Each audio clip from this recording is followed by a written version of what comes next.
So today, folks, I'm going to produce a quick little video on camera calibration, or should say profile calibration with the use of the xrite passport. What I do with this is I always shoot my passport system in the conditions in which I'm going to make my photographs for that day. So today I brought it out into the snow, and as you know, that tends to make your photos a little bit blue and a little bit off. So shooting this calibration grid in the same conditions, same lighting, we should be able to correct for that bluish cast that we're going to see in the snow.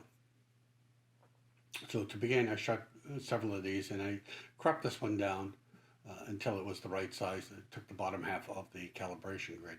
So the next step in this process is always going to be just to export it. So we're going to export, make sure we select just the right one, and we're going to export this out, and I'm going to export it to my desktop, and we're going to export it as a DNG because the software from xrite requires that we bring it in as a DNG. So it only takes a second to do this. Now I've already done this once as a practice, so I'm going to overwrite the one that's out there.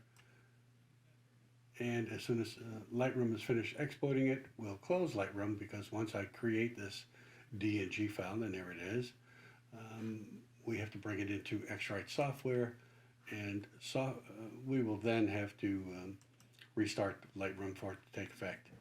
So here is the color checker camera calibration software. This is a free download from xrite, and you need this to do your camera calibration or color calibration. So I'm going to pick the monitor that I'm using, which is the BenQ. We'll make sure we have it on DNG here. And I'm just going to drag and drop here. And it's going to load this image, and then it's going to go through the calibration process. And we will export this out. Now here, as you can see, it's picked up all of the grids on that color checker passport system. And if it did not, you could make adjustments by adjusting the corners until it does pick it up. So this is fine that it's picked up all of the color in the color checker. So we just press the create profile button here, and it's going to ask for a name. So I'm just going to give this a name, Fuji, because I'm shooting with the Fuji. No. Spelling count.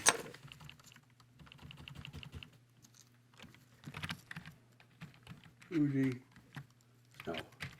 So you can put the date in there, you can put the lens that you used, whatever you desire, just so you recognize it. So we'll press save, and I've already created one, so we're going to overwrite it, and now it's going to go out and save this profile to my desktop. Or I should say, it creates a profile in the place where Adobe needs to read them from. Our end of it is just to create this and press save, and then we'll restart Adobe, and it'll be inside of the Adobe software for us to utilize. Now, I personally have to use this a lot because I'm colorblind, and it really does help me in putting the right balance and color balance in there. This is going to correct for your white balance as you shoot out in the field. It's very essential if you're using mixed light, whether it's not all daylight.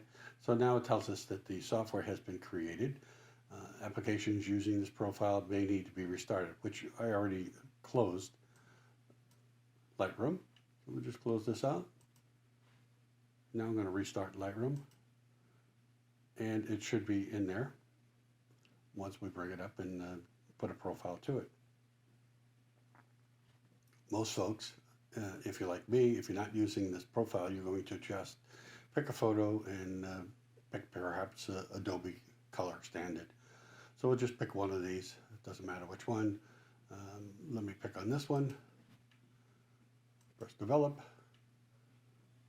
And first thing I'm going to do, it shows that the default is Adobe Color for your profile. So now I'm just going to browse, click on it and browse, and it's going to be there. So I pick Fuji Snow, click on it, Press close, and you can see that now it has got a color temperature of 6200 here. We've got white balance as shot. I'm going to press auto to give me a head start here of what the image should look like, and it's taking all of the blue out of it, and it's creating a color profile exactly as I saw it. Now this gives you a nice head start. You can still tweak all you want if you like a different look, but this gives you a nice start. This will give you a little bit warmer, taking some of that blue out, but in this case I'm just going to leave it where it was.